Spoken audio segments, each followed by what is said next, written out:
경제발전소 박연미입니다.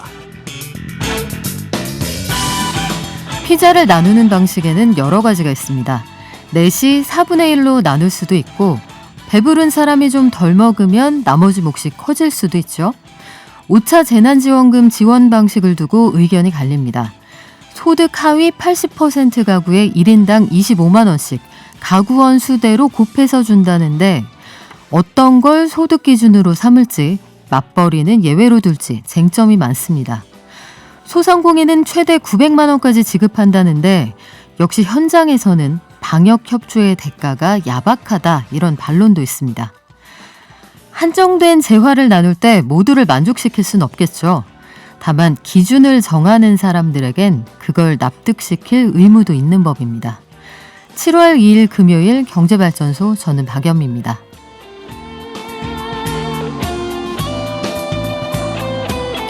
잠시 후 10분 경제에서는 지난해 가구당 최대 100만 원을 지급했던 전국민 재난지원금과 달리 앞서 설명드린 대로 가구원 1명당 25만 원씩 상한을 두지 않고 지급한다는 소식 들어와 있고요. 금융상품 햇살론뱅크가 이달 말 1차로 출시된다고 하는데, 이게 뭔지 한번 알아볼게요. 그리고 최근 원자재 가격 많이 올랐다는 말씀 한번 드렸는데, 앞으로의 전망 함께 짚어보겠습니다. 금요일 스페셜에서는 뉴 노멀 시대의 장사법, 고객이 달라졌다, 저자분이 나오시는데요. 비대면 시대에 살아남기 위한 자영업자들을 위한 노하우 전해드린다고 하네요. 귀 쫑긋 세우고 들어주세요. 마지막으로 알아봅시다. 국내 최고의 평론가 김영대 평론가가 책을 냈습니다. 지금 여기에 아이돌, 아티스트. 어떤 얘기가 담겨있을지 참 기대되는데요. 잠시 후에 함께 만나볼게요. 그럼 증시가겠습니다. 키움증권의 한지영 연구원 연결돼 있죠? 안녕하세요. 네, 안녕하세요. 네, 간밤에 뉴욕 증시는 굉장히 좋았습니다. 네, 그래서 아직은 브레이크를 밟을 때가 아니라는 좀 기대감을 다시 한번 상기시켜줬던 하루였다고 볼 수가 있고요.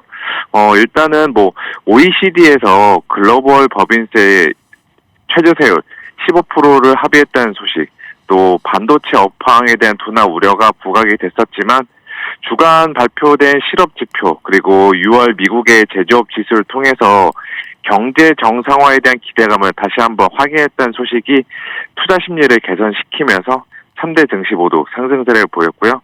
그 중에서도 이제 나스닥에 비해서 다우와 S&P 500이 좀 더 높은 상승세를 시연을 했습니다.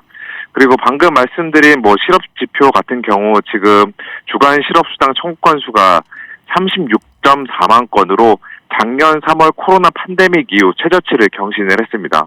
물론 이제 코로나 이전 수준이 20만 건이어서 아직 갈 길이 멀기는 하지만 고용 시장의 회복세에 대한 자신감을 심어주는 수치였다라고 볼 수가 있습니다. 그렇군요. 어제 발표된 미국의 ISM 제조업 지수, 이거 민간 단체에서 조사하는 거잖아요. 네, 맞습니다. 요거는 예상보다 좀 부진하던데, 그래도 시장은 실망한 모습은 보이지 않더라고요. 왜 그렇습니까?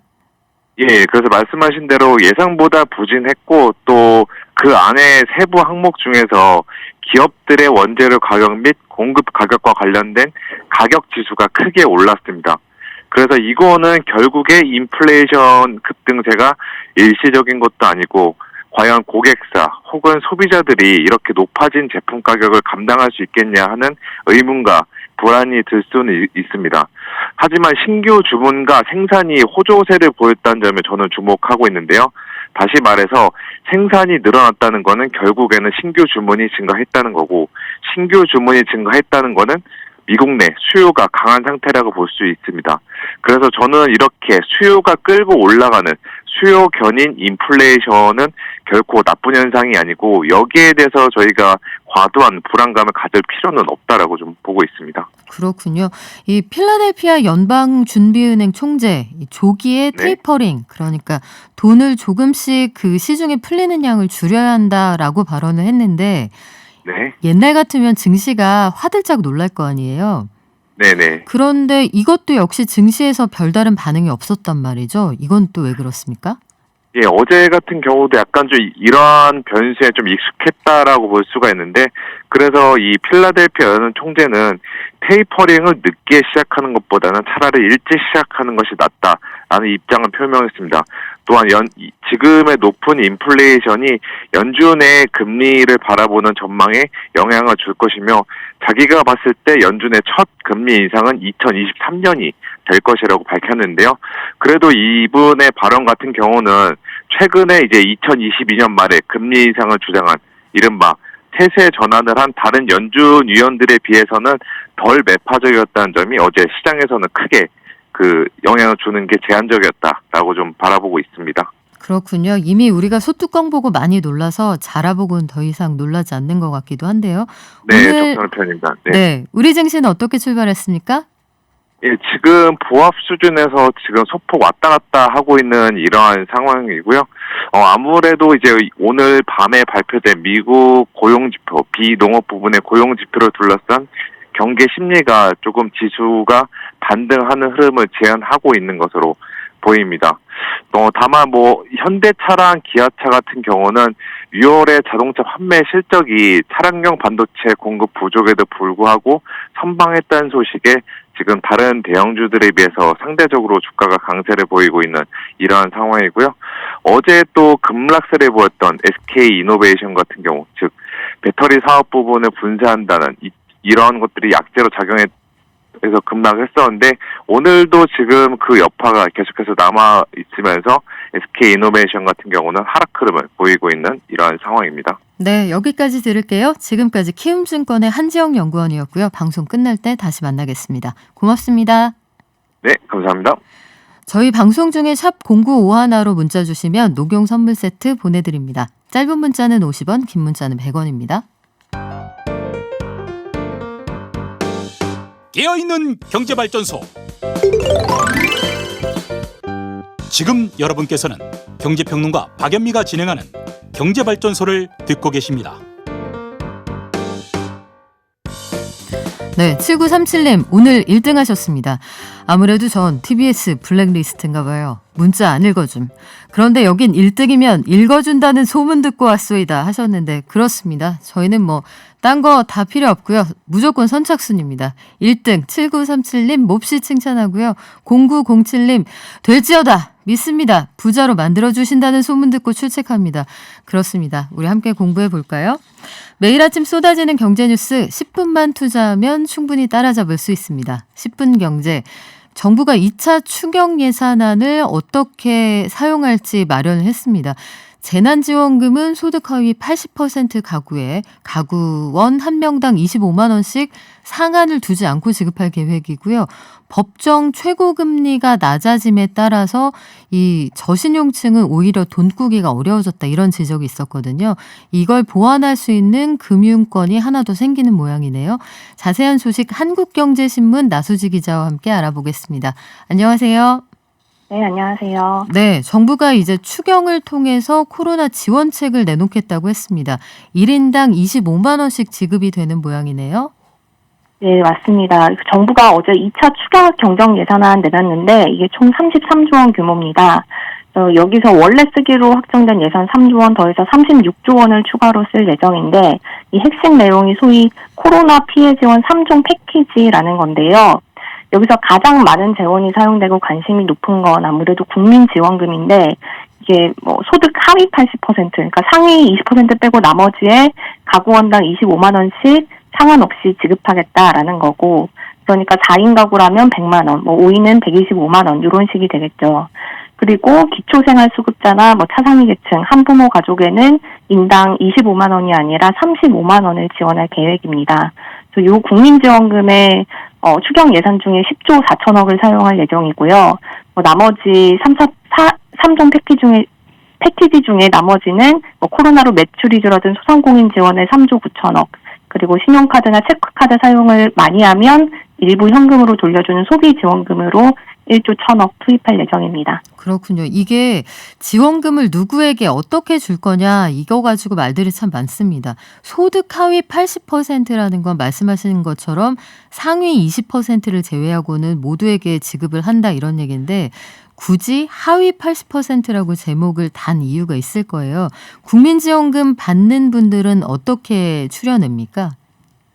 네, 이게 하위 80%다 이렇게 얘기는 됐지만 아직 정확하게 세부 기준이 마련돼 있는 상태는 아닌데요.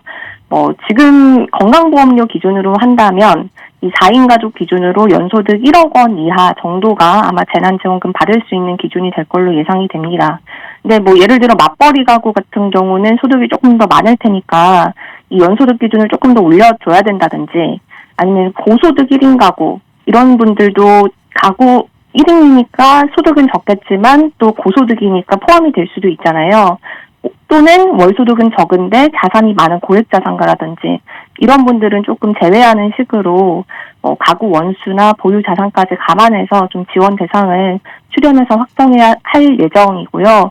정확한 지원 대상은 추가로 정부가 내놓기로 했습니다. 그래요. 이게 지역가입자분들은 2019년 소득을 기준으로 또 지급을 하게 되니까 아마 건강보험료 기준으로 하면 또 이거 가지고 얘기가 좀 나올 것 같기도 하고 고민이 좀 생기는 부분인데, 일단 언제 어떻게 신청하면 언제쯤 받을 수 있다고 하나요? 네, 이제 막 국무회의에서 추가 경정 예산안 의결한 거라서요. 아마 지금까지는 조금 시간이 걸릴 걸로 예상이 되는데, 이 절차를 보면 정부가 국회에 추경안 제출하고, 그러면 국회에서 예산결산특별위원회 그리고 본회의 거쳐서 이르면 이달 말쯤에 추경안이 통과가 됩니다. 추경안이 통과가 되면 정부는 한 달 안에 지원금 지급하겠다라는 계획이고, 그래서 아마 빨라도 한 8월 중순이나 9월 초쯤 국민지원금 받아볼 수 있을 것 같고요. 앞서 말씀드린 대로 요 대상자 아직 확정이 되지 않았기 때문에 확정이 되면 온오프라인에서 신청을 받고, 사용처도 아직 확정은 아닌데 작년에 국민지원금 지급했을 때처럼 아마도 대기업 계열 백화점이나 대형마트에서는 사용할 수 없다든지, 그리고 지급받은 다음에 3개월 내에 사용해야 된다든지 이렇게 용처와 기한도 제한될 가능성이 높은 걸로 보여집니다. 네, 추석쯤에 아마 경기부양책으로 본격적으로 등장을 하지 않을까 이런 생각을 해보는데, 이번에는 저소득층을 위한 금융상품 얘기 좀 해볼게요. 이달부터 법정 최고금리가 24%에서 20%로 줄어듭니다. 대신 이 경우에 어떤 문제가 생기냐면 신용이 낮은 분들에게는 돈을 돌려받지 못할 가능성이 있다고 보니 빌려주지 않을 가능성도 높아지거든요. 요걸 보완하는 방식이 좀 나온다고요? 네, 이제 금융권에서 법정 최고금리가 낮아져서 이렇게 금융권에서 대출이 어려워진 분들, 그러니까 저소득 저신용층에 대출을 해주는 상품이 햇살론 뱅크라는 건데요. 이 햇살론 뱅크가 이달 말에 처음 나올 예정입니다.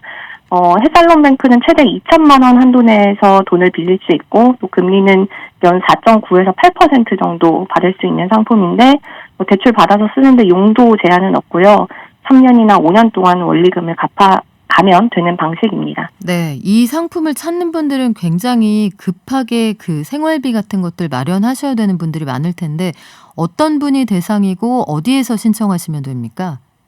네, 요 햇살론 뱅크를 이용하시려면 조건이 몇 개가 있는데, 먼저 정책 서민금융 상품을 지금 이용하고 계신 지 1년이 지나셨고, 그러면서 그동안 부채가 줄어들었던지 신용이 개선된 분들, 그리고 연소득 3,500만 원 이하, 혹은 신용권점 하위 20%면서 연소득이 4,500만 원 이하인 분들, 이런 분들이 햇살론 뱅크 이용을 하실 수 있고요. 요 햇살론 뱅크 상품은 13개 은행이 내놓기로 했는데, 이달 말이죠. 26일에는 기업은행, 농협, 그리고 전북은행, 경남은행 이렇게 4군데에서 1차 출시를 하고, 국민은행, 신한은행, 우리은행, 전북은행 이런 나머지 은행에서는 올해 안에 순차적으로 내놓을 예정입니다. 이렇게 은행들이 총 올해 안에 한 3천억 정도 햇살론 뱅크로 대출해주는 게 이 당국의 목표입니다. 네, 금리가 좀 낮아졌다고 하니까요. 요거 잘 알아보시고 고금리에서 다 갈아타실 분들은 이런 것들 꼭 이용해 보시면 좋겠습니다. 지금까지 한국경제신문의 나수지 기자였습니다. 고맙습니다. 네, 감사합니다. 지금 여러분께서는 경제발전소를 듣고 계십니다.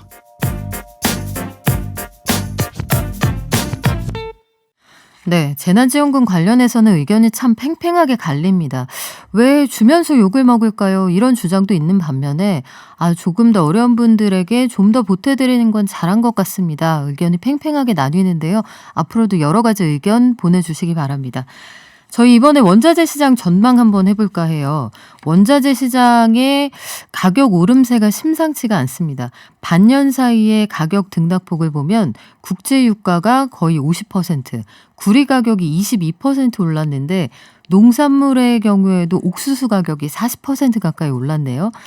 원자재 가격이 오른다는 건 경기가 살아난다는 얘기니까 꼭 나쁘지만은 않은데 단기간에 원자재 가격이 많이 오르면 물가 부담이 분명히 있죠. 앞으로 어떻게 될지 황현수 연구원과 알아보겠습니다. 안녕하세요. 네, 안녕하세요. 네, 앞서 간단히 전해드렸는데 지금 전반적인 원자재 시장 흐름을 좀 정리해 주시겠어요? 네, 원자재 시장, 전반적인 시장 한번 복귀를 해보면은, 지난 6월을 기점으로 고점을 형성한 뒤에 조정 흐름이 나오고 있는 상황입니다. 6월 중에 있었던 연준의 테이퍼링 이슈랑, 그 다음에 중국의 비철금속 재고 방출 이슈 등이 부각이 되면서 귀금속과 비철금속 시장은 조정을 받고 있는 모습이고요. 에너지, 그러니까 유가는 지속적인 상승 흐름을 보이고 있는 추세입니다. 네, 특히 우리가 관심이 가는 게 바로 말씀하신 그 기름값인데 7월 1일에 오펙 플러스 정례 회의가 있었단 말이죠. 산유국하고 기름 나는 몇 개 나라가 같이 하는 회의인데 여기에서는 전체적으로 산유량을 어떻게 한다고 합니까? 근데 원래 이게 7월 1일에 종료될 예정이었던 오펙 산유국들의 정례 회의가 하루 연기됐습니다. 네. 그래서 로이터 통신을 한번 살펴봤는데요. 이날 회의에서 사우디와 러시아 등의 주요 산유국들은 올해 연말까지 매달 일일 약 40만 배럴 정도를 증산하겠다라고 의견을 모았다라는 것으로 알려져 있어요. 근데 UAE가 증산 규모에 반대하면서 최종 합의가 이루어지지 않은 것으로 파악이 됩니다. 일일 40만 배럴이라는 거는 당초 시장이 예상했던 일일 50만 배럴을 하회하는 수치고요. 이에 시장은 공급 부족 현상과 오펙 합의가 이행될 수 있지 않겠는가라는 우려를 반영하면서 어제 유가가 한때 WTI 기준으로 배럴당 75불까지 상승하는 흐름이 나타나게 됐습니다. 그렇군요. 시장에서는 그래도 일일당 그 50만 배럴 정도는 더 생산을 하겠다는 합의를 할 걸로 기대했는데 여기에 못 미쳤다. 그래서 국제 유가가 올랐다는 말씀인데 최근에 유가 관련해서 우리가 계속 주목하는 나라가 바로 이란입니다. 이란이 미국하고 계속 그 강대강 대치를 하고 있는 데다가 강경 정부가 들어서면서 요 산유량을 가지고 국제사회하고 좀 맞설 가능성이 있다. 이런 전망도 계속 있는 모양이네요. 네, 맞습니다. 앞서서 말씀드린 이란 이슈라고 하면은 아무래도 이란의 핵합의 관련 이슈랑 그다음에 이란산 원유의 시중 유입 가능성 등을 꼽을 수가 있겠습니다. 우선 복귀를 해보면 지난달 이란 대선에서 반미 정책을 지지하는 강경파 후보인 라이시 후보가 당선이 됐고요. 이어서 20일에는 이란의 핵합의 보건 협상이 잠정 중단되기도 했습니다. 최근 이란 정부 대변인이 기자회견을 통해서 발언한 바에 따르면 만약에 미국이 이란 정부가 요구했던 사항들을 받아들이지 않는다면 차기 정부 출범 이후에나 핵합의 복원이 지속될 수 있을 것이다 라고 언급을 하면서 일단 핵합의 복원 가능성은 열어뒀습니다. 하지만 전적으로 봤을 때 이란 핵합의 복원이 제대로 이행될지에 대해서는 좀 의문점이 있는데요. 우선은 현재 온건파로 분류되는 루하니 대통령의 임기는 오는 8월까지입니다. 임기가 만료되기 전까지 어떻게든 핵합의 복원 협상을 희망하고 있는 것으로 파악이 됩니다. 하지만 이란 의회 자체가 반미 성향을 가지고 있는 보수파 의원들이 다수로 구성되어 있는 부분, 또 이제 핵합의 복원 협상에 대해서 최종 의사결정권을 가지고 있는 이란의 최고 지도자 또한 반미 성향을 가지고 있습니다. 전적으로 8월 이전까지의 이란 핵합의 복원은 어려울 것으로 예상이 되고요. 네. 덧붙여서 지난 6월 28일에는 바이든 대통령이 이스라엘 대통령과의 회동을 통해서 이란의 핵무기 보유를 용납하지 않겠다라는 의견을 피력하기도 했습니다. 이런 사항들을 종합적으로 살펴볼 때 미국이 대이란 경제 제재를 쉽게 철회하지 않을 것으로 보이고요.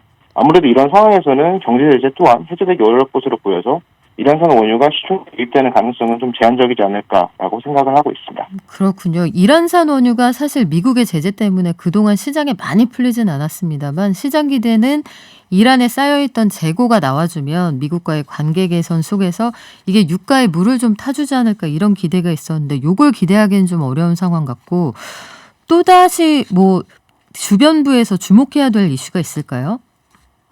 다른 이슈라고 하면은 최근에 부각받고 있는 영국의 델타 변이 바이러스를 꼽을 수가 있겠습니다. 지난 5월부터 한번 살펴보면은요, 영국이 지금 인도에서 최초로 발견된 델타 변이 바이러스에 따른 코로나19 신규 확진자 수가 점점 늘어나고 있는 추세입니다. 예전에 저희가 코로나19와 관련된 조사를 하다가 찾아낸 것이 북미와 서유럽 지역 선진국들은 1차 백신 접종률 기준으로 한 40%를 넘어서는 시점에서는 신규 확진자 수가 좀 감소하고 있다라는 것으로 파악을 했었는데요.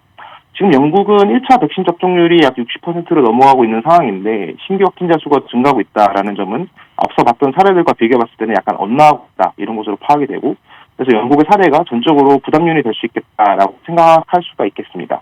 영국의 사례가 부담스러운 이유는 아무래도 신규 확진자 수가 증가하는 상황에서는 인접 국가인 독일과 프랑스와 같은 일부 서유럽 국가들이 추가적인 경제봉쇄 조치를 취할 가능성을 배제하기가 어렵기 때문입니다. 네. 봉쇄 조치가 연장이 되니까 아무래도 원유 수요가 개선될 것이다라는 기대가 위축될 수 있는 경향이 있을 것이고 이게 곧 유가 하락으로도 해석될 수 있는 여지가 있습니다. 하지만 전적으로 봤을 때 선진국을 중심으로 현재 백신 공급이 원활하게 이루어지고 있는 부분, 그다음에 코로나19에 대한 학습 효과로 원유 시장의 펀더멘털이 크게 저해되지 않은 수지가 있습니다. 종합적으로 살펴봤을 때 영국발 변이 바이러스 이슈는 단기적인 유가 하방 압력 강화 요인이 될 것으로 생각을 하고 있습니다. 그러면 종합해서 향후에 사람들이 제일 궁금해하는 게 뭐 일각에서는 아주 극단적으로 하반기에 유가가 배럴당 100불까지 간다 이런 얘기도 나오거든요. 네, 맞습니다. 네. 연구원님 의견은 어떠세요?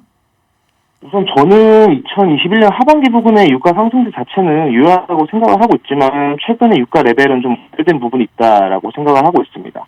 최근에 원유 시장을 복귀해보면은요, 델타 변이 바이러스와 같은 원유 수요 축소 요인이 상존하고 있음에도 불구하고 주요 원유 전망 기관에서는 원유 수요가 개선될 수 있다라고 분석을 하고 있고 실제로 2020년 중에 쌓였던 글로벌 원유 재고가 점진적으로 감소하는 현상이 좀 뚜렷하게 나타나고 있습니다. 원유 공급의 경우에는 미국의 산유량이 크게 개선되지 못하고 있는 가운데 오펙 산유국들 또한 증산에 대해서 상당히 신중하게 접근하고 있다. 그래서 전적으로 공급은 경직되고 수요는 개선되는 가격 상승 현상이 좀 부각을 받고 있는 상황입니다. 하지만 시장을 한번 살펴보면 유가와 통상 역외상관성을 가지고 있는 달러화가 최근 강한 흐름을 보이고 있음에도 불구하고 유가는 지속해서 상승하는 흐름을 보였습니다.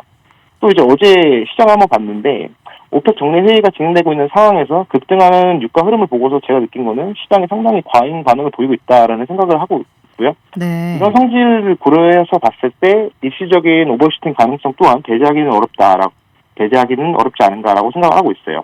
그래서 정리해서 종합해서 말씀을 드리면 작년과는 다르게 유가 수요 개선에 대한 기대가 내포되어 있는 가운데 2021년 하반기 중에 미국의 산유량이 크게 개선되지 못할 것이다라고 예상하고 있는 부분, 또 이제 산유국들이 증산에 대해서 신중하게 접근하고 있는 부분 등을 고려시 공급량은 크게 늘어나지는 못할 것으로 보이고 추후 이제 가격 부담에 따른 차익 시장 매물 추세라든지 영국의 바이러스 우려가 확대되는 그런 가능성도 있겠지만은 단기적인 유가 조정 이상의 파급력을 지니기는 좀 어려울 것으로 보입니다. 네. 일시적인 오버슈팅 가능성 등을 고려해서 봤을 때 WTI 기준으로 말씀을 드리면 유가 상단을 한 배럴당 80불 정도, 2021년 연평균 한 68불 정도의 흐름을 보이지 않을까 이렇게 생각을 하고 있습니다. 네, 여기까지 들을게요. 지금까지 황현수 연구원이었습니다. 고맙습니다.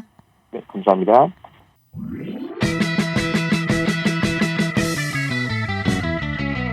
발빠른 경제발전소. 경제발전소 박연미입니다에서는 여러분의 소중한 의견을 받고 있습니다.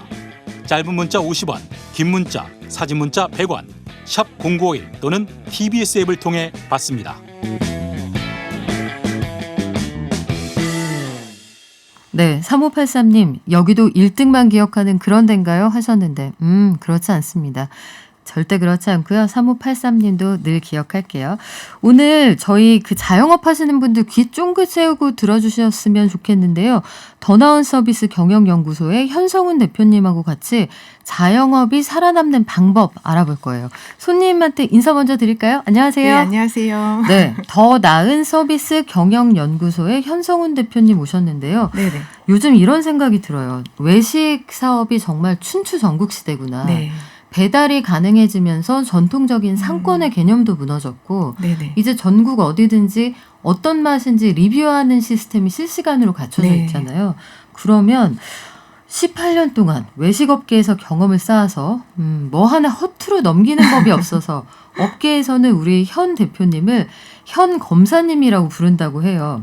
고객이 달라졌다라는 신작을 가지고 돌아오셨습니다. 현성훈 대표님께 일단 이거부터 여쭤볼게요. 네. 전작 왜 유독 그 가게만 잘 될까? 이 네. 책도 제목 자체가 정말 그 손님을 끄는 제목이란 말이죠. 그래서 네. 이 제목부터 남다르다 했는데 이번 책 제목은 고객이 달라졌다예요. 네. 요즘 고객님들이 구체적으로 어떻게 달라졌습니까? 네. 우선 디지털 혁명하고 코로나19의 영향으로 우리 삶이 통째로 바뀌었습니다. 사람들의 집콕 생활이 길어지면서 외식보다는 내식을 더 선호하게 되었고요. 이로 인해서 배달 주문이나 이커머스 등의 언택트 소비가 증가했습니다. 일하는 방식도 변화되었는데요. 재택근무가 일상화되면서 요즘에 이런 노래도 유행을 하고 있어요. 혹시 어떤 노래죠? 넥스트의 도시인 노래 아시나요? 저 넥스트의 도시인이라고 하면 대략 한 30여 년 전에 유행했던 노래로서. 네, 제 세대이신 것 같은데. 아유, 아닙니다. 예. 그 노래 가사를 개사한 거예요. 그래서 제가 노래를 부르긴 좀 그렇고 가사를 좀 말씀드리면 네. 아침엔 마켓컬리, 점심엔 배달의 민족. 쫓기는 사람처럼 카카오톡 보면서 방안을 가득 메운 아기의 울음소리. 거북목 늘어뜨린 직딩들. This is the 재택 라이프. 저 이 가사 보고 깜짝 놀랐습니다. 네, 제가 조금만 더 친했으면은 꼭 불러달라고 말씀드리고 싶었는데 다음에는 요청 드려야겠어요. 네, 한 번 더 불러주시면 그때는 제가 준비해서 나오겠습니다. 그러니까 실질적으로 이 고객들이 살아가고 있는 작업 그리고 그 생활의 환경 자체가 달라졌다. 그러면 네네. 자연히 입맛이나 고르는 기준도 달라졌을 것 같은데 네네. 코로나19 전후로 달라진 서비스가 있다면 구체적으로 어떤 게 있을까요? 네네. 우선 가장 먼저 방역 서비스가 제1의 서비스로 대두되었습니다. 감염에 대한 고객의 불안감을 해소하기 위한 일종의 안전, 안심 서비스라고 할 수 있는데요. 이번 일을 계기로 전반적인 위생 안전 수준이 향상되는 계기가 되었습니다. 두 번째로는 언택트 서비스가 가속화되었는데요. 달라진 점은 단순한 서비스가 점점 더 기계화, 자동화되고 있고요. 이제는 사람과 기계가 협력해서 고객한테 좋은 서비스를 제공하는 환경으로 바뀌었습니다. 그리고 세 번째는 무엇을 파느냐보다 어떻게 파느냐가 더 중요해졌는데요. 위기가 아닐 때는 제품과 서비스만 바꾸어도 됐지만 위기일 때는 제품, 서비스, 판매 방식까지도 혁신을 해야 합니다. 매장에 고객이 오지 않는다면 찾아가기 위한 배달 서비스 그리고 밀키트나 요즘은 또 RMR이라고 해서 많이 출시를 하고 있어요. 그래서 그런 걸 통해서 좀 판매 방식을 바꾸는 것도 많이 좀 바뀌었고요. 마지막으로 친환경 서비스가 가속화되었습니다. 우리 기후온난화에 대한 정부 정책과 고객 관심 그리고 코로나19로 택배랑 그 배달 쓰레기가 굉장히 급증을 했어요. 이렇게 되면서 친환경 서비스의 필요성이 더욱 대두되었는데요. 이전의 서비스가 인간 중심의 편리성에 입각한 서비스였다면 이제는 약간의 불편을 감수하더라도 환경 보전에 입각한 서비스로 바뀌는 분위기로 변했습니다. 그러면 고려해야 될 게 전보다 훨씬 많아졌고 고객들이 보는 기준 하다못해 이 배달 용기까지 친환경인지 아닌지 이런 것까지 보신다는 얘기인데 현장을 많이 가시니까 현장의 문제점들 많이 접하실 텐데 음식 업종에서 공통적으로 사장님들이 이게 제일 어렵습니다 하는 게 있을까요? 지금 가장 큰 것은 코로나19가 가장 큰 이유고요. 뭐 방역 협조를 하셔야 되니까 방역도 그렇고 또 거리 두기가 단계별로 격상됨에 따라서 영업 제한 걸리는 거에 대해서 가장 큰 어려움을 말씀을 하시고요. 그리고 직원들 월급 줄 형편이 안 되어서 아예 영업을 중단하거나 혹은 혼자 운영하는 곳들이 많이 늘었고 최근에는 갑질 때문에 어려움이 많다.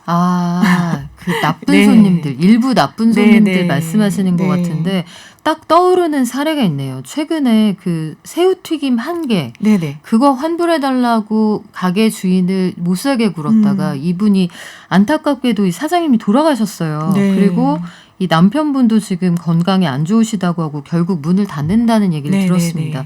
이러면 물론 이제 객관적으로 서로 리뷰하면서 가게 서비스와 품질을 개선하는 작업은 바람직합니다만 일방적으로 폄훼하거나 못 살게 구는 거는 나쁜 일이잖아요. 이런 경우에는 개선 방법을 어떻게 찾아가면 될까요? 우선은 최근에 더 많이 늘어난 것 같아요. 리뷰와 평점을 빌미로 업주들에게 무리한 요구를 하는 배달 거지라고 부르거든요. 이런 사람들이 기승을 부리고 있는데 지금 구조적으로 어려운 게 그러한 요구를 들어주지 않아서 별점 테러를 받게 되면 또 매출에 막대한 지장이 있기 때문에 어쩔 수 없이 고객의 요구를 들어줄 수밖에 없는 게 현실입니다. 그리고 이번 이슈는 갑질 고객도 문제지만 그 배달 앱 업체가 업주에게 압력을 가해서 또 문제가 되었거든요. 무조건 사과라고 했다. 정황이 그렇더라고요. 무조건 고객 입장만을 수용하기보다는 업주의 편에 서는 것도 필요합니다. 이유는 무조건 고객을 수용한다고 해서 고객 만족이 일어나지 않고요. 업주 또한 존중을 받아야만 더 좋은 서비스를 할 수 있기 때문에 좀 고객도 그에 맞게끔 좀 격을 갖추는 그런 자세, 그리고 중간에 서려는 자세가 좀 필요하고요. 그리고 이 악의적인 별점 테러 등으로 업주가 피해보는 일이 없도록 이러한 사실이 명백히 확인이 되면 삭제를 하거나 블라인드 처리하는 등의 그런 제도적으로도 좀 보완이 필요해 보입니다.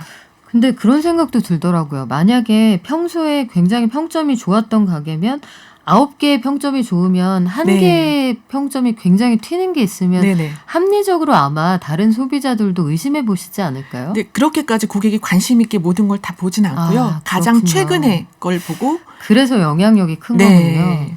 그게 좀 안타까운데 그러면 이 자영업 하시는 분들 입장에서는 말씀하신 것처럼 네네. 고객 평점, 고객 음. 갑질에도 어쨌든 일단 좀 약자 네. 입장이 되는 경우가 네, 많은데 네, 이럴 네. 때는 네. 합리적으로 응대하는 방법이 있을까요? 합리적으로 응대하는 방법은 우선은 고객이 우리의 제품과 서비스를 이용하면서 불편을 겪었다면 클레임을 하는 것은 정당한 행위인데요. 그 수단과 정도가 고객이 받은 불편에 비해서 과하다면 그것은 갑질이 될 수 있습니다. 그래서 이러한 경우에는 고객이 반드시 보상을 필요로 하기 때문에 이 상황에 앞서서 유형별 고객 응대 방법 그리고 피해 보상 기준이 필요하고요. 만약에 그런 기준 없이 고객의 강성 유형에 따라서 그때그때 다르게 응대한다면 또 문제가 커질 수 있기 때문에 이런 기준을 좀 마련하는 게 좋고요. 그리고 사장님들이 잘 모르시는 게 이제 고객이 뭔가 클레임을 하면 너무 겁먹고 빨리 해결하고 싶은 마음에 무조건 보상을 해주시려고 해요. 당황스러우니까요. 네. 네. 근데 그런 게 아니라 이럴 때는 원인과 결과에 대해서 인과관계를 따져보시고 필요시에는 고객에게 관련 서류를 반드시 요청을 해야 돼요. 네. 그리고 만약에 그럼에도 불구하고 고객이 계속해서 무리한 요구를 할 경우에는요. 단호하게 거절하실 수 있어야 합니다.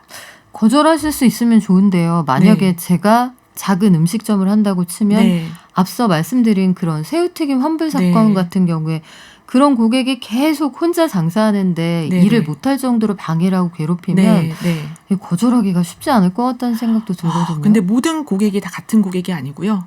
그 수용을 해봤자 네 도움이 되는 것보다는 실이 더 많습니다. 그리고 요즘에는 또 그런 것 때문에 법적 대응까지 가는 네. 일도 있거든요. 그래서 과거에는 무조건 친절해라라고 했지만 지금은 그렇지 않고 네, 고객도 그에 맞는 고객일 경우에 좀 대접을 해주는 그런 분위기로 바뀌고 있습니다. 사장님들도 이 가게를 경영하시는 원칙을 좀 뚜렷하게 네. 세워두실 필요가 있겠고 네네네. 화장품 같은 거 보면은 이 부작용이 나타나면 그 병원에 다녀오세요. 그 진단서를 제출하시면 소비자 보호 네. 규정에 따라서 보상합니다. 이런 것들이 네네, 있잖아요. 네. 원칙을 좀 정해주셔야 된다는 말씀 기억할 만한데요. 네. 보통은 우리가 혼자서 장사하시거나 아르바이트 한 분 두고 장사하는 작은 가게들이 네. 참 많습니다. 네. 이 인원이 적으면 서비스 품질을 계속 유지하기가 쉽지가 않단 네, 말이에요. 맞습니다. 요럴 때는 요거를 유지해 갈 수 있는 어떤 방법이 있을까요? 네네. 이럴 때는 적은 인원으로도 효과적이고 효율적으로 운영할 수 있는 시스템을 갖추는 게 필요한데요. 시스템 하면 되게 거창한 거라고 생각하시지만 그게 아니라 직원과 고객 모두가 편하게 일할 수 있는 방법이라고 하시면 좀 이해가 쉬우실 거예요. 몇 가지 예를 들면 첫 번째로는 불필요한 일을 제거하는 것입니다. 예컨대 어떤 게 네, 있을까요? 교대 고깃집이 있는데요. 네. 거기는 테이블마다 이렇게 선반이 놓여져 있어요. 근데 선반 위에는 고객이 필요한 숟가락, 젓가락, 뭐 물컵, 냅킨, 병따개 모든 게 다 세팅돼 있어요. 아, 굳이 우리를 부르지 말고 네. 필요한 건 꺼내 쓰세요. 이런 네, 얘기군요. 바쁜 매장은 네. 고객이 직원을 부르기도 정말 힘들거든요. 그렇죠. 근데 필요하면 손을 뻗어 바로 이용할 수 있고 직원은 동선을 줄이기 때문에 다른 고객 테이블에 한 번 더 갈 수 있습니다. 그러면 불만도 좀 줄일 수가 있겠고요. 네네. 또 다른 방법은 사람과 기기가 협력하는 방법이에요. 사람이 직접 응대가 필요한 부분과 그렇지 않은 부분을 구분해서 함께 협력을 하는데요. 뭐 예를 들면 식당에서는 키오스크나 서빙 로봇 활용이 있고 또 한 가지 예를 더 들면 뭐 칼국수집이 있습니다. 부부가 운영하시는데 둘 다 주방 안에 들어와 있을 때는 홀이 비잖아요. 그렇죠. 혹시라도 고객이 불편한 사항이 있을까 해서 홀에 CCTV를 설치하고 주방에 태블릿 PC로 연결해서 홀 상황을 확인한다고 합니다. 그래서 뭔가 두리번거리거나 필요한 게 있으면 바로 달려가서 응대하는 등 네. 적은 인원으로도 효율적으로 운영하고 계십니다. 그렇게까지 세심하게 배려를 하시는군요. 네, 서비스는 과학입니다. 기계의 도움을 받든 아니면 동선을 줄일 수 있도록 고객이 부르기 전에 이미 네. 필요한 걸 네. 가렵다고 말하기도 전에 갖다 맞아요. 놓는 그런 서비스가 네, 필요하군요. 고객이 시키면 심부름이고요. 음. 먼저 하는 게 서비스라고 할 수 있습니다. 어허, 시키면 심부름, 먼저 하면 서비스. 네. 제가 오늘 꼭 기억하겠습니다. 그런데 요새 제가 피부로 느끼는 그 차이점 뭐냐면 코로나19 전에는 배달만 하는 백반집 이런 게 많지 않았거든요. 네. 근데 저희 동네만 해도 삼시세끼 배달만 하고 아예 어. 테이블이 없는 식당이 늘어나더라고요. 네. 이렇게 그 손님이 가서 드시는 곳 말고 배달만 전문으로 하는 네, 곳은 네. 어떤 차별화를 하면 음. 좋을까요? 네, 배달 매장이 할 수 있는 서비스 차별화는 첫째로 철저한 위생 안전 관리입니다. 배달 매장은 고객 눈에 보이지 않습니다. 그래서 내가 먹는 음식이 만들어진 과정이나 그 환경을 더 볼 수 없기 때문에 굉장히 불안하거든요. 그래서 만약에 배달 매장 전용으로 특히 운영한다면 철저하게 위생 안전 관리를 해야 되고요.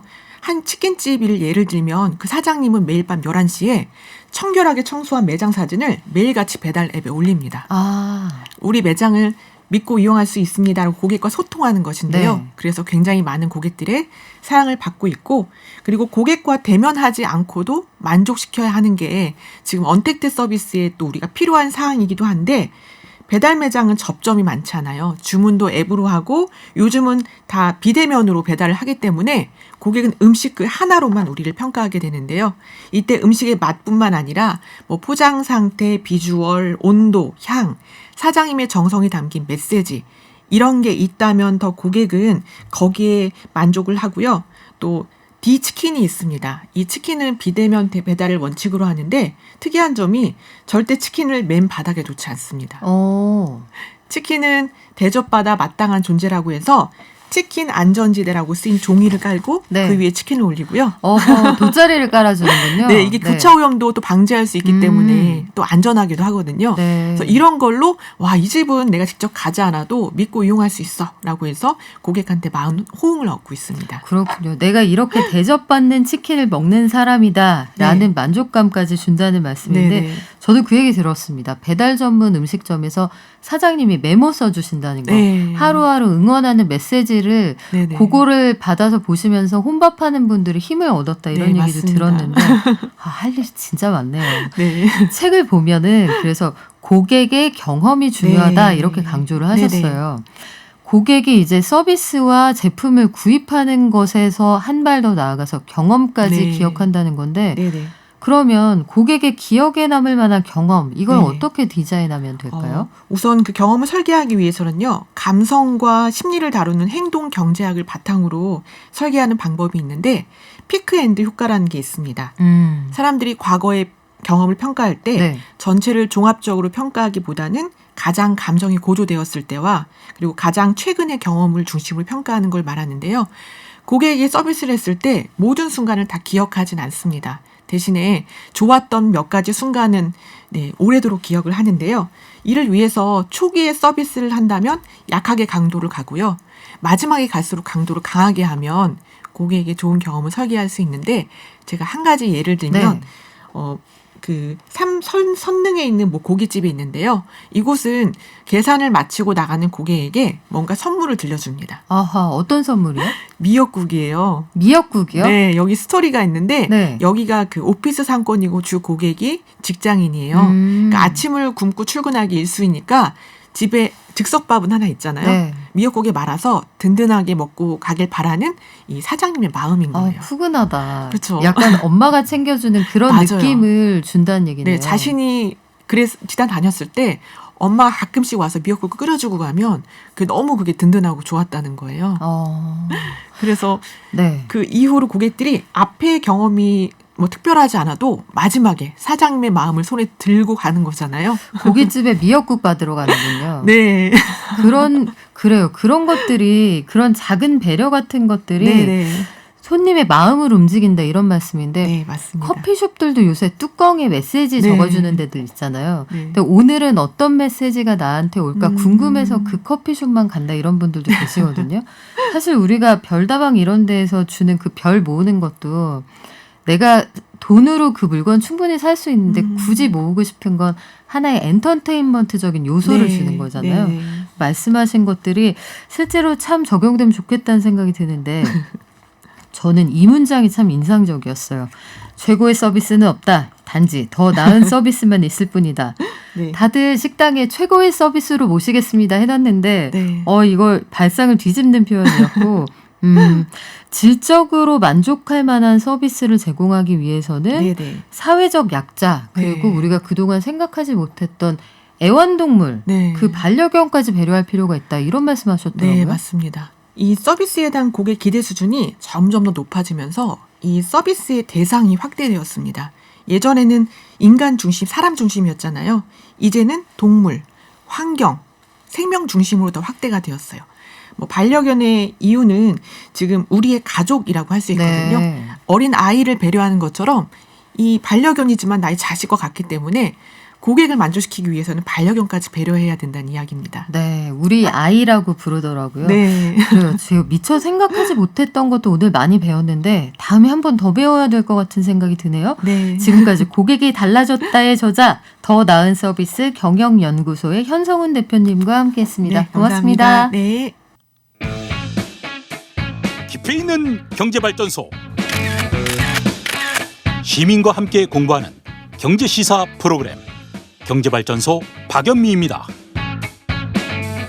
네, 8955님 오늘 5등 안에 드셨어요. 1등 그냥 들어도 좋은데 순위에 꼭 들어가 보고 싶습니다 하셨어요. 5등 안에 드는 거 어려운 거예요. 선호 아빠님 처음으로 출첵합니다. 오늘부터 1일이네요. 잘 오셨습니다. 0843님 듣기만 하고 처음 출첵해요. 잘 듣고 있어요. 달러 예상도 해주세요. 요거 공부해서 다음 주에 저희가 한번 말씀드릴게요. 그 사이에 대한민국 최고의 평론가 김영대 평론가 오셨습니다. 안녕하세요. 금요일의 남자 김영대입니다. 네. 아니 따끈따끈한 신간을 가지고 오셨는데 저 예쁜 책의 제목은 뭐죠? 지금 여기에 아이돌 아티스트. 그 저자분과 지금 함께한다고 하는데 혹시 김영대 평론가님?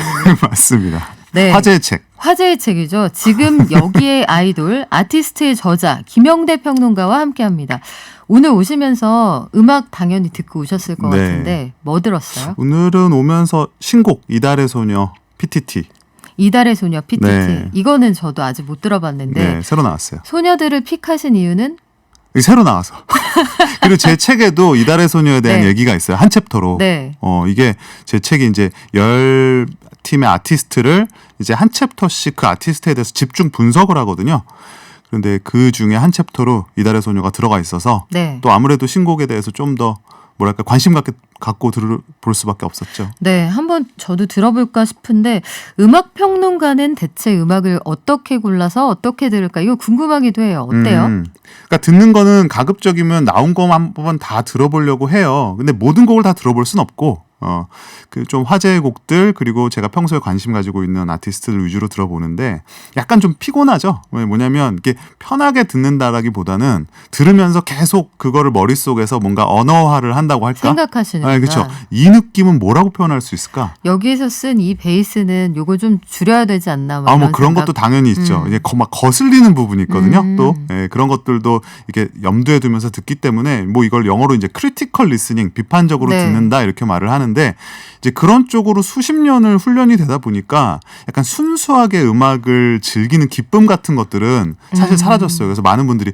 야 너 그렇게 학창 시절부터 음악 좋아하더니 음악 평론가가 돼서 너무 좋겠다. 좋아하는 네. 일에서 근데 그게 사실은 사실과 좀 거리가 멀어요. 덕업일치가 꼭 행복하지만은 아유, 않다는 아닙니다. 고백 들으셨는데 그래요. 우리 때 묻은 음악 평론가 김영대 평론가와 함께하고 있습니다. 음악학을 전공하신 음악학 박사예요. 그래서 박사같이 안 보이나요? 아니에요. 지난해 가을부터 이 주간에 연재하셨던 글이 결국은 이 한 권의 책으로 모인 건데 저는 이 책을 보면서 어떤 생각을 했냐면 아이돌을 우리가 대하는 방식은 그냥 스타, 라이징 스타, 맞아요. 그리고 좀 가볍게 소비하는 스낵 컬처의 주인공 이런 식으로 대할 때가 많거든요. 그래서 아티스트라는 말을 소속사가 쓸 때도 아티스트열 좀 간지럽다 이럴 간지럽고, 때가 있어요. 하지만 심층 리뷰를 하신 데다가 아이돌이 가지고 있는 그 엄청난 잠재력에 대해서 아주 세세하게 나열을 하셨거든요. 네. 우리가 선입견을 좀 버려야겠다 이런 생각도 들더라고요. 뭐 선입견, 이게 요새 뭐 딱히 아이돌은 정말 뭐 못 들을 음악이야 이렇게 말씀하시는 분은 사실 많이 없지만 네. 여전히 좀 친해지기는 쉽지 않은 분들도 많은 것 같아요. 그래서 제가 주변에서 많이 듣는 얘기가 아이돌은 나는 믿고 거른다.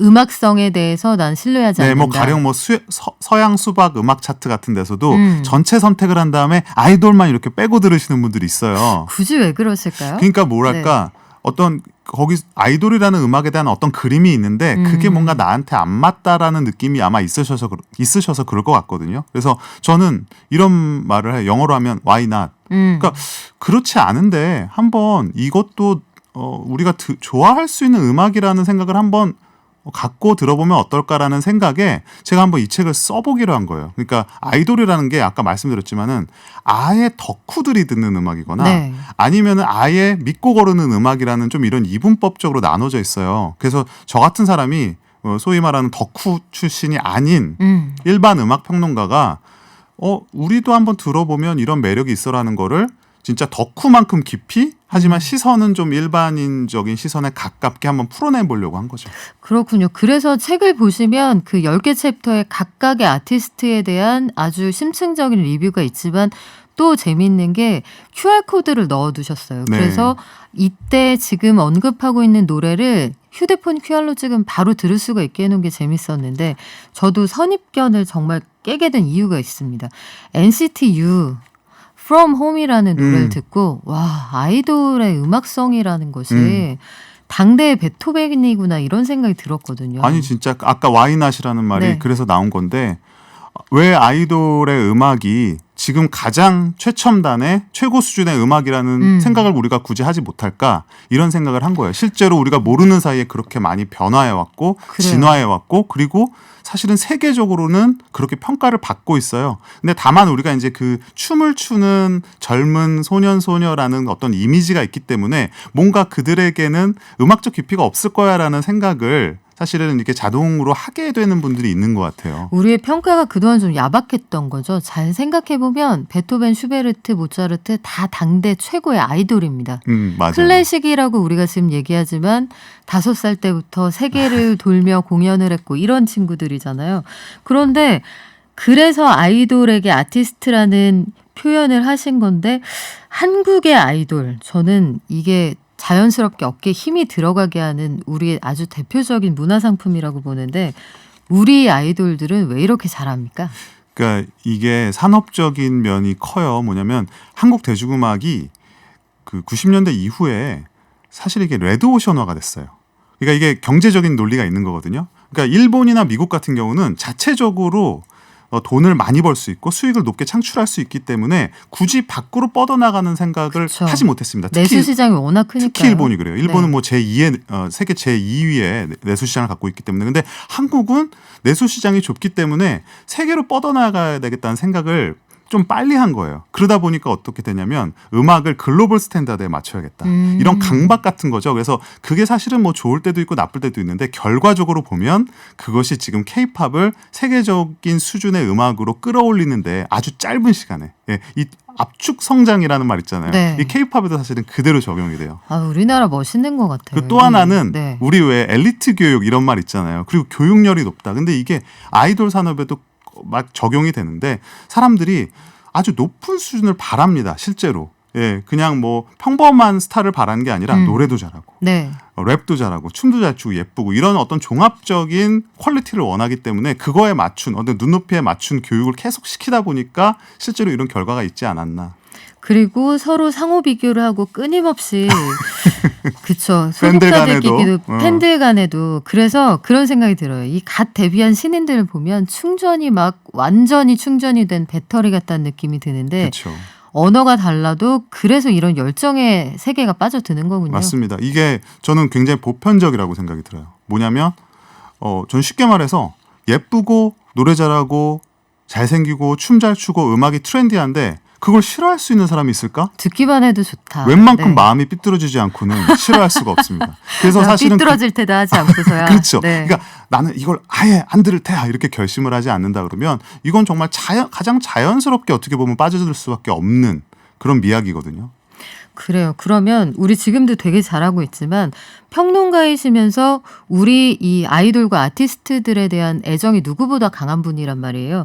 이 분위기 앞으로 쭉 이어가려고 하면 우리 어떻게 하면 좋을까요, 앞으로? 그래서 지금 하던 대로 열심히 해야 되는데 사실은 좀 인간적인 산업이 됐으면 좋겠어요. 근데 그 부분에 있어서는 저는 지금 이 플레이어인 아티스트, 그러니까 아이돌들의 잘못이나 어떤 것들을 제가 뭐 주문을 하기보다는 어른들에게 좀 주문을 하고 싶어요. 소속사. 만드시는 분들. 네. 예, 그분들이 어떤 환경이라든지 그들을 대하는 것이라든지 그들의 어떤 의견을 반영하는 거라든지 왜냐하면 이게 결국 인간이 만드는 것이기 때문에 네. 그런 인간적인 면, 좀 더 유기적인 면, 그들의 뭐 아티스트적인 진정성이나 그들의 마음을 담아낼 수 있는 음악 쪽으로 조금 더 그런 산업을 만들어 갔었으면 좋겠다 이런 개인적인 욕심은 갖고 있죠. 그래요. 요즘에 큰 회사들이 그 마음을 다스리는 테라피 같은 것들도 아이돌 교육할 때 접목한다는 얘기 그렇죠. 들었습니다.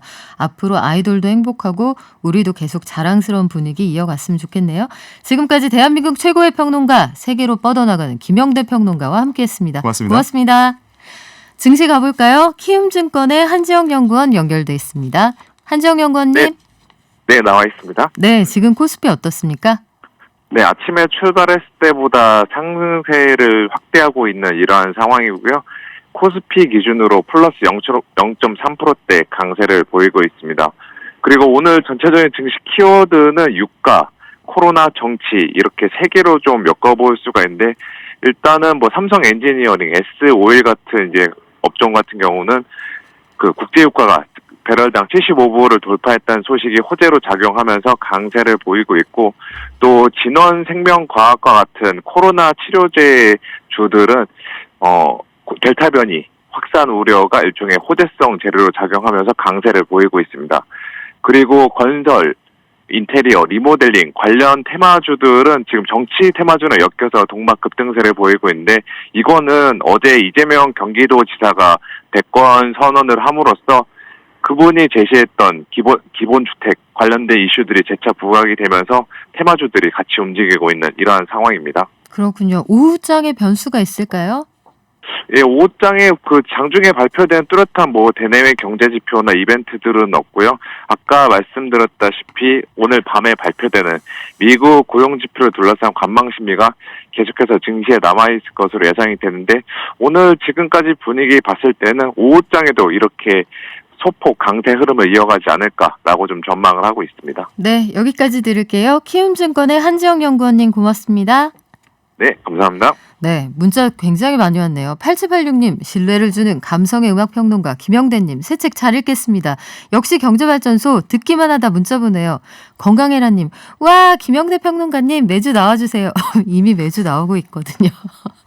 오늘부터 1일인가요, 건강해라님? 다음 주에도 오세요. 우리 그 정원 아빠님이 이런 문자 주셨네요. 대중가수에게 아티스트라고 이름을 주려면 어떤 기준이 있을까요? 여러 사람의 마음을 움직이는 따뜻하고 좋은 노래를 한자리에서 오래 하면 그게 아티스트 아닐까요? 이런 생각이 드네요. 다음 주에 뵐게요. 발전!